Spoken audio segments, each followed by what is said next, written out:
important conference. I tell you, it's going to be nice to share with you all tonight and express my appreciation for you all being on the front lines there in the battle for the future of our country.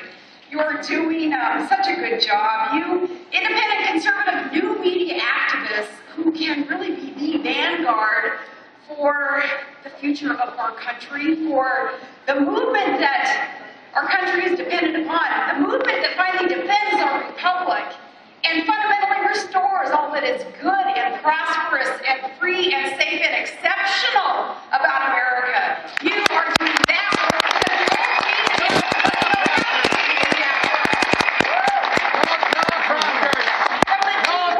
From the town halls to the ballot boxes and the debates on Capitol Hill, new media is giving voice to the people because you are of the people. And you are leading the charge. Without you, there probably wouldn't be a Tea Party movement. Thus, no 2010 electoral victory. Thus, no hope for victory in 2012. And this month, we gained another victory. This time it was in Wisconsin.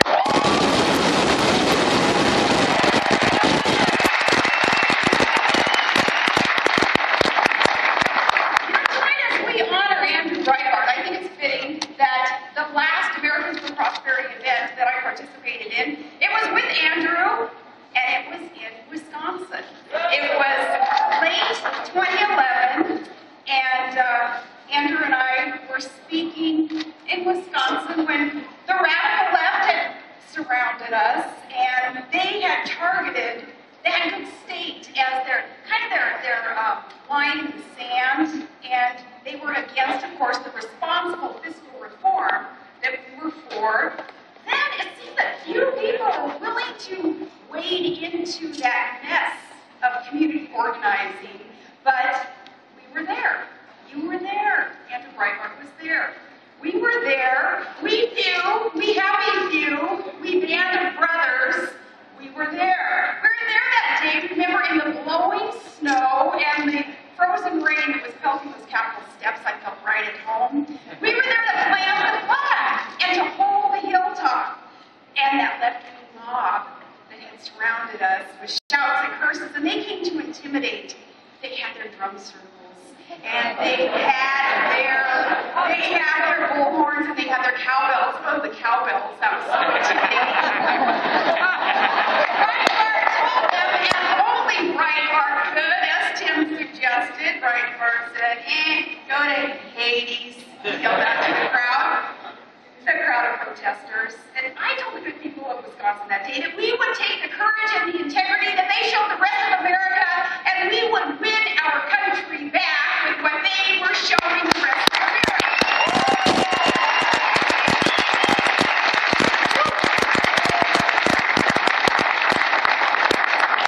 It's said that defeat is an orphan and victory has 1,000 fathers. Well, the father of this month's victory in Wisconsin was you. New media, the Tea Party.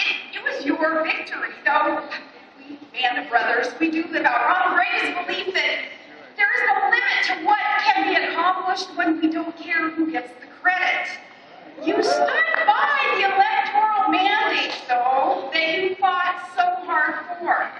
Remember when we were in Wisconsin defending tough, needed fiscal reform, some back in the establishment in D.C., they were already walking back their promises to cut $100 billion from the deficit. Remember that? It's quite typical.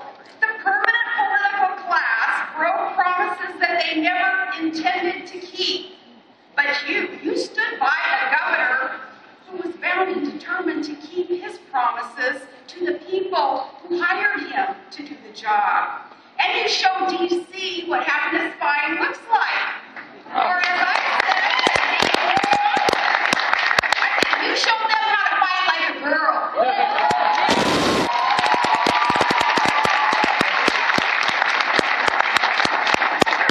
The role of new media, it goes beyond just merely organizing. It's more fundamental than that. New media has become a force for activism and for information. You fill a vital role because you do what too many in the old media won't do, can't do, and that's tell the truth. In the sky,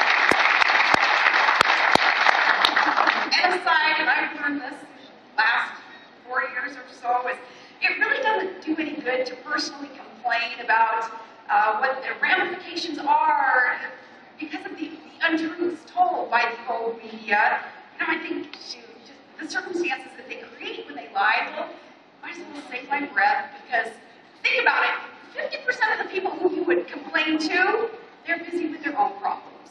And the other 50%, they're glad you have problems.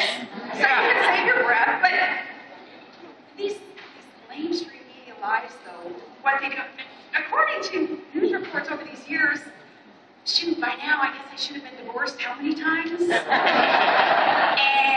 under FBI investigation, and living in Montana, or the Hamptons. Lately, it's been the Hamptons, and it is still a great mystery. Who really is Trig Passive Van Halen's real mother? And according to them, in my spare time, I burn books and I shoot wolves from the skids of helicopters. That's why I keep telling them quit making things up. Is it any wonder why they are tough to believe and trust? Now, when some of the old media are outright lying, they are lying by omission. And Breitbart called them the Democrat media complex.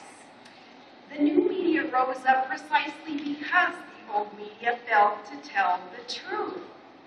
It was from that very first new media breakthrough, it was about 15 years ago, when just this lowly little store clerk in a lowly little apartment is equipped with his computer and a modem.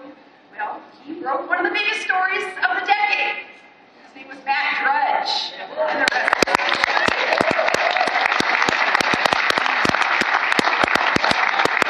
In hindsight, we see that the story that he wrote, it was more than just a president having an affair.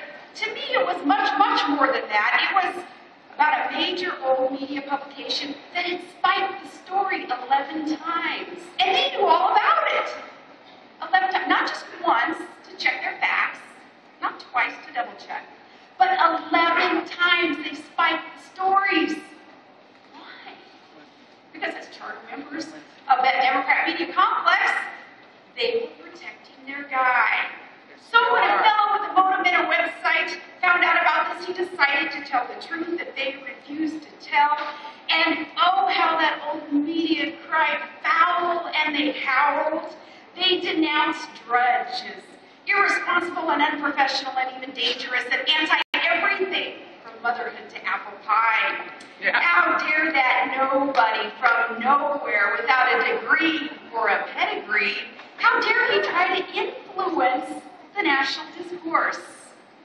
But the real reason they feared him was because he was not beholden to the old media's machine and the thought police. Unshackled. He was free. And a few months later, Drudge got to speak at the National Press Club in D.C. He predicted the future in his speech there. He said, "We have entered an era vibrating with the din of small voices. Every citizen can be a reporter and can take on the powers that be. I envision a future where there will be 300 million reporters, where anyone from anywhere can report for any reason. It's freedom of participation absolutely realized. That's the birth of citizen journalism. And you are the future